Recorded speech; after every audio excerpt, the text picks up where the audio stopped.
Salut, donc voilà, on est sur le stand de Cybergun avec Claude, commercial chez Cybergun. Donc voilà, il va nous présenter les dernières nouveautés qui vont sortir dans les prochains mois. C'est ça. Voilà, donc vas-y Claude, on t'écoute. Hein. On va commencer par de l'AEG, c'est ça? C'est ça, exactement. Alors voilà, de l'AEG. Donc on va commencer par des Colt M4. Tout ce qu'il y a de plus classique, nylon fibre, mais version K-Mode. En ce moment, c'est quelque chose qui est demandé, le K-Mode. C'est donc du coup, on rentre un peu dans le thème et on aura après derrière tout ce qui est rail en Picatinny qu'on peut adapter sur du K-Mode. Rien de bien révolutionnaire, mais quelque chose de qui est plutôt dans l'air du temps. Donc il y a de l'accessoire K-Mode qui va sortir pour ces modèles. C'est ça, du rail qu'on peut mettre dessus. Moi comme ça, après derrière, tu pourras mettre derrière tout ce que tu veux comme access, poignée, etc. Nickel. Bon ça va. Voilà, ça va. Hein. Voilà. C'est nickel. Alors après on a du CO2 non blowback pour les petits budgets là, ça va être très bien ça. C'est ça, donc c'est repris sur les versions Railgun qui ont été présentées il y a quelques mois, notamment aux portes ouvertes d'Airsoftland. Ouais, on avait vu Railgun, notamment le M45 et un modèle chromé.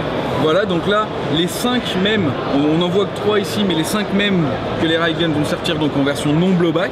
Donc c'est plutôt pour le petit budget, pour quand même pouvoir se faire plaisir et quand même avoir un pistolet qui a un peu de gueule. Donc là c'est du CO2, c'est ça? CO2. D'accord, CO2, admission directe. Donc voilà, j'espère que vous avez bridé la puissance, hein. Vous n'avez pas bridé la puissance? Je ne sais pas, là par contre, j'avoue que ça c'est des modèles qui vont arriver d'ici 6 mois. Tout ce qu'on voit ici sont des modèles de pré-série. D'accord. Donc qui demandent encore à être finalisés, on le voit, les visées ne sont pas encore de la couleur noire comme elles le seront au final, etc. Donc du coup là on est sur du modèle de pré-série, mais qu'on avait envie de présenter à l'IWA. Ouais, c'est pas mal, c'est déjà un bon truc. Ouais. Voilà. Ensuite on va passer sur le Colt 1970 en stainless. Donc si on le regarde, on retrouve clairement le Colt anniversaire. Ah, c'est exactement le même. Si ce n'est que c'est une finition qui va être différente. Et on va se rapprocher c'est le même traitement en fait que le Railgun qu'on a en version stainless. Ouais, je crois que ça a été sablé, comme on l'avait déjà présenté celui-ci. Donc c'est la même finition que le Railgun qui avait été qu'on avait vu. Donc, voilà. Je crois que ça va, il est cool. Quoi. Donc pour Colt on a terminé. Maintenant on va passer chez FN. Chez FN on va retrouver le nouveau Scar GBBR. Ouais. Donc pour l'instant pareil, là on est sur un modèle de pré-série, donc on est sur un Scar H tout simplement. On va retrouver le fameux chargeur. Donc, étant donné que c'est du modèle de pré-série, je peux pas te donner, Dimitri, puissance, etc. pour le moment. Ouais, tu sais que ce sera quelque chose de toute façon que je ferai une review dessus. C'est ça, c'est à ce moment-là que tu pourras en dire un petit peu plus. Ce sera démonté. De toute façon, ce sera quelque chose que tu vas démonter et nous montrer au cœur de tes reviews. Donc voilà, mais ça c'est quelque chose, ça va. J'ai pas de date d'arrivée, mais c'est de la pré-série, c'est dans les tuyaux. C'est dans les tuyaux. Dans pas longtemps ça sortira. C'est ça. Toujours chez FN, 3 nouveaux modèles qui vont sortir. Déjà dans un premier temps, FNX 45 version civile. Qui est différent quand même de la version tacticale. C'est ça. Il n'y a pas de hauteur barrel fileté, organe de visée low profile et une sécurité a été ajoutée. C'est ça. Et du coup là par contre on va quand même rester sur du blowback. Toujours pareil, gaz. Chargeur compatible. Chargeur compatible. L'un et l'autre viennent du même fabricant. Donc du coup aucun problème là-dessus. On va également retrouver le FNS9. Donc qui est celui-ci, celui qu'on voit là, c'est la version définitive. Il sera CO2 blowback. Donc tout ce qui est puissance, etc. Pareil, on est vraiment sur de la nouveauté, sur de la pré-série. J'ai pas encore toutes les infos, mais on devrait avoir ça. Une date de sortie pour ce modèle-là? Sur celui-ci, juin. C'est une certitude, en juin, on le retrouve dans ta boutique. Juin 2016, ok. C'est ça. Le FNX 45 version civile, on va être à peu près dans les mêmes eaux. C'est sur les précédents, les Colt, etc. qu'on a vu, où là, par contre, j'ai pas plus de détails que ça. On va dire dans les 6 prochains mois, mais je peux pas t'en dire plus. C'est bon pour effet. Ensuite, on va passer sur Taurus.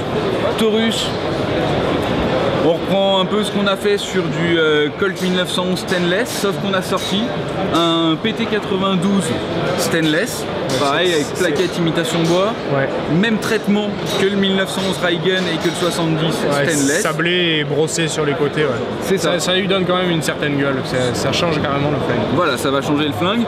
Comme le PT99, on va retrouver du semi, du full auto, et on a les mêmes caractéristiques que le PT99. Du standard.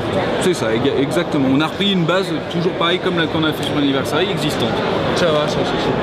Maintenant, on va passer sur, là par contre, sur un tout nouveau modèle qui sera dispo dans les vraiment prochains jours chez Airsoftland. C'est le...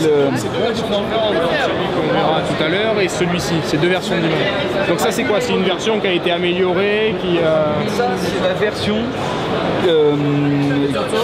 qui est disponible à la vente.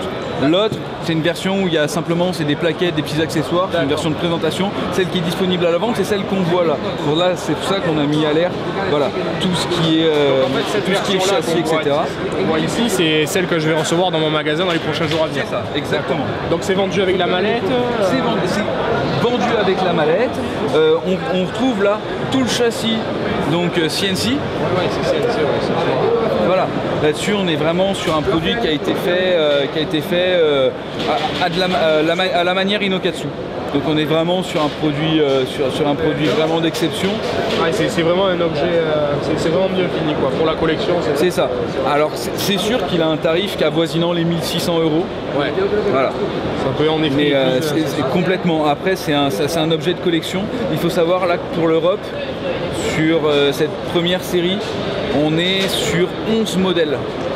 On n'en a eu que 11 modèles. Donc que pour l'Europe, seulement 11 modèles. Exactement. Ouais, ce qui est relativement peu quand même. Voilà, parce que c'est des petites séries, parce que c'est du modèle, du modèle pour de la collection. On peut jouer avec, il est parfaitement fonctionnel. Alors, c'est du modèle je vois un holster TRB là. Alors c'est quoi? C'est TRB qui le fabrique? C'est fourni avec? Vous allez le commercialiser ou On va sûrement le commercialiser. On va sûrement le commercialiser.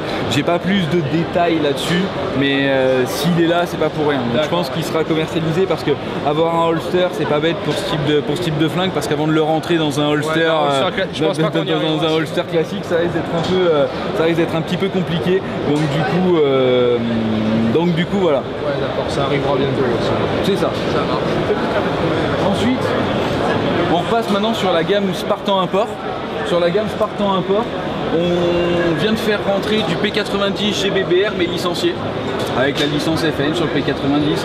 Après, on va rester sur les mêmes caractéristiques que vous connaissez habituellement sur un P90 GBBR. Ouais, c'est un W. Ouais. Alors c'est vrai que pour certaines personnes, c'est des fois important d'avoir la licence dessus. Moi, je sais que personnellement, pour moi, je préfère une réplique licenciée qu'un truc tout moche sans marquage. Enfin, après, chacun fait comme il veut, mais bon, enfin, moi, perso, je préfère les licences. C'est ça, donc du coup, voilà, on va pouvoir le retrouver tan et noir. Ouais, tan et noir, deux versions, deux couleurs, ça roule. C'est ça.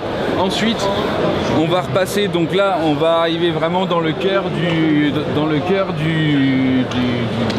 sujet, j'ai envie de dire, avec des modèles, là par contre... Oui, là c'est les fameux, là on rentre Là on rentre dans deux modèles, les deux modèles dont on va vous parler, c'est deux modèles qui pour l'instant sont réservés exclusivement à la défense.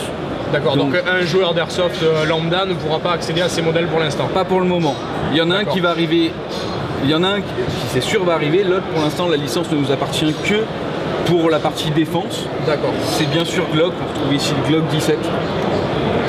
Alors, version Gen 4. C'est un Gen 4. Hein, donc voilà, c'est un Gen 4, la culasse est bleue parce qu'elle est justement, c'est un modèle qui est réservé à la défense, sur lesquels c'est des entraînements militaires qui vont être effectués avec ces modèles. On ne l'a pas là-dessus, je vous le ferai voir après sur l'autre. On a tous les Glock qui vont sortir. Ils sont marqués, j'ai vu que un marquage Spartan Import Military Department pour assurer avec Glock que ce n'est pour l'instant qu'un modèle exclusivement militaire. Donc c'est Glock, et on a aussi pour la police, on a aussi le SICPRO. C'est ça. Et en dotation en ce moment qui là par contre est un modèle CNC sur ce modèle là, mais on a un modèle grand public qui va sortir donc d'ici, on va compter encore 8 mois. et un modèle grand public qui va sortir. Parce que là, sur un modèle CNC, sinon on va exploser les tarifs. Le but, c'est que ce soit un blowback CO2, mais qui soit abordable. Et parce que je sais que Cybergun, quelques années avant, commercialisait déjà un SIG blowback. Un SIG blowback en version. Non, il y a eu en fait, c'était à l'époque du SIG, c'était un SIG 2022 gaz. Oui, c'était KWA qui était extrêmement cher, sur lesquels les performances n'étaient pas forcément optimum. Et là-dessus, le CO2, nous, c'est quelque chose qu'on maîtrise mieux, surtout mieux maintenant, et sur lesquels on peut avoir des perfs qui sont vraiment bonnes. Et donc du coup, on va rester sur du CO2. Et là, on repart d'un moule neuf, on part vraiment de quelque chose de neuf. C'est à l'IWA l'année dernière, on l'avait, pour le dire. C'était un modèle où la culasse, on ne pouvait pas encore la faire bouger. Là maintenant, on est sur des modèles où on peut tirer. Alors, petite histoire, parce que vous le voyez, il est complètement éclaté ce flingue. C'est quoi? C'est un modèle de test? Complètement, voilà. C'est ça, c'est un modèle de test. Vous avez fait quoi? Vous l'y avez envoyé dans la gueule? C'est le but. Le but, en fait, c'est quand on s'intéresse à un marché comme le marché des professionnels, sont des gens qui vont... on n'est plus dans le cadre du loisir comme on l'est. Ils vont vraiment les frotter par terre. En fait, ça va être maltraité, mais au lieu que ce soit comme maltraité une fois par semaine dans une partie d'airsoft, là c'est maltraité 6 jours sur 7. Parce que ça va passer de main en main, parce que c'est du matériel d'entraînement, et il faut qu'il soit mis en conditions réelles.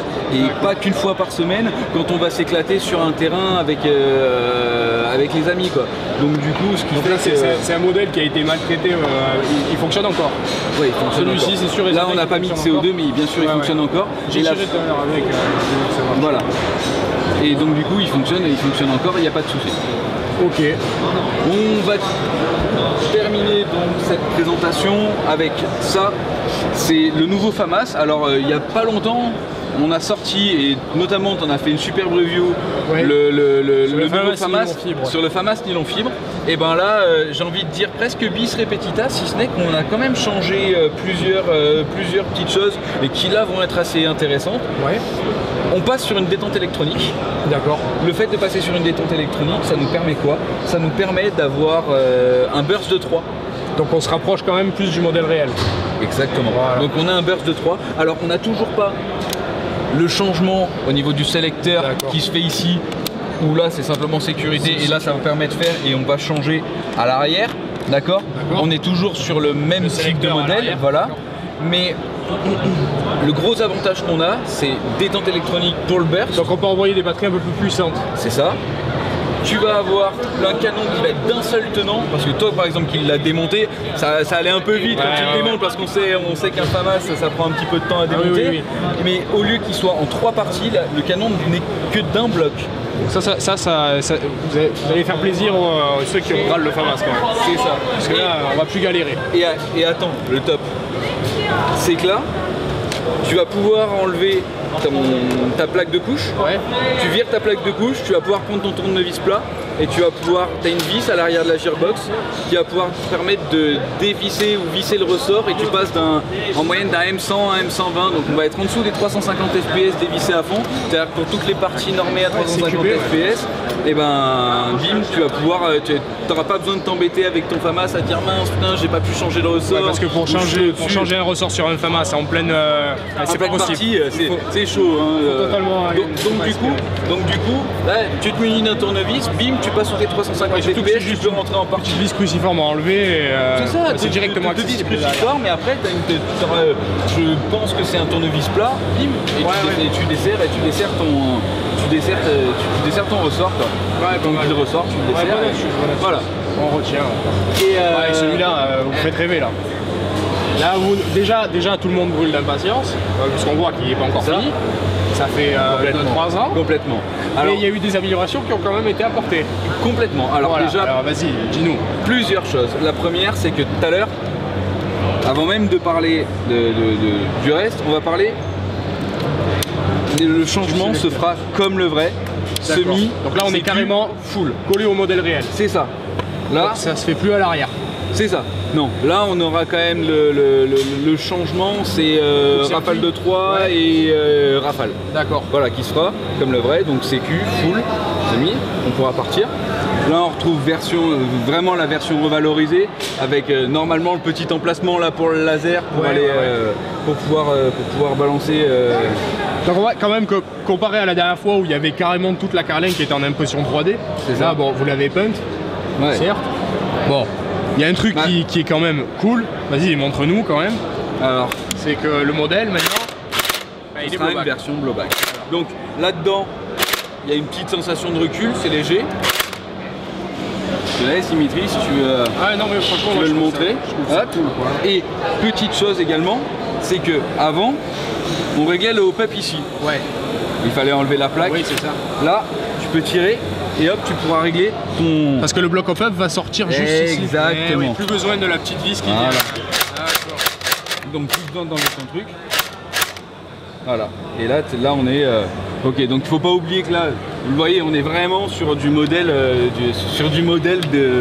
Ouais, c'est encore du modèle de démo, quoi. C'est ça, ouais, de plus que démo, c'est-à-dire que...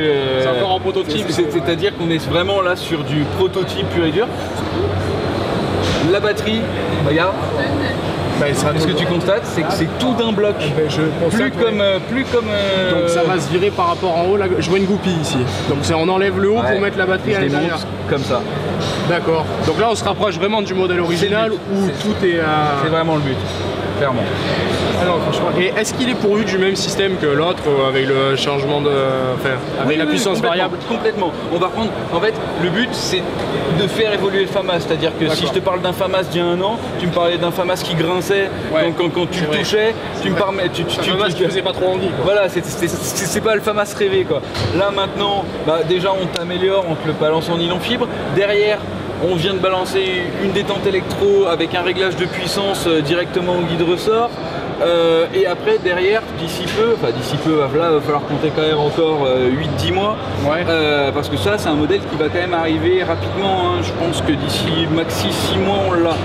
Donc du coup celui-ci va nous falloir un petit peu plus, mais tu vois on essaye de faire évoluer, même si on sait que le FAMAS a priori c'est quand même un modèle qui va s'arrêter pour l'armée française. Ce qu'il faut savoir c'est que avant que les FAMAS ne soient plus utilisés dans l'armée française, il y a à peu près une dizaine d'années. Donc c'est quand même des modèles qui seront toujours utilisés par l'armée française malgré tout. Même s'ils sont plus en dotation, il n'y aura plus de renouvellement sur le FAMAS, cependant c'est quand même des modèles qui continueront d'être utilisés par l'armée française. D'accord. Voilà. Bon bah super, je crois qu'on a fait le tour. Toi aussi. Merci beaucoup. C'est moi qui te remercie, merci de la visite d'Airsoftland et puis à très vite. Allez, merci, à la prochaine. Ciao. À la prochaine, ciao.